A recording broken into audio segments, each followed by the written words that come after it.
আরে রহিম ভাই কি করতেছেন?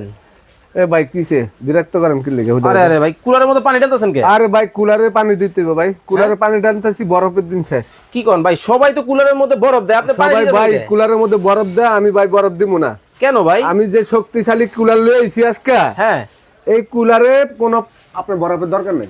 বরফে লাগবো না? না কি কোন? বরফ এই যে 200 টাকা দিয়ে কিনুম ভাঙুম, কোনো দরকার নাই। আচ্ছা ফালাই দিমু, বরফ জমামু কোন সময় আর বাতাস খামু কোন সময়। আচ্ছা আচ্ছা আচ্ছা। আজকে এমন ইয়ার কুলার নিয়ে আসলাম ভাই, হ্যাঁ ইতিহাসের প্রথম এই ইয়ার কুলার হলো শক্তিশালী ইয়ার কুলার, যেটা আপনি একটু দেখেন।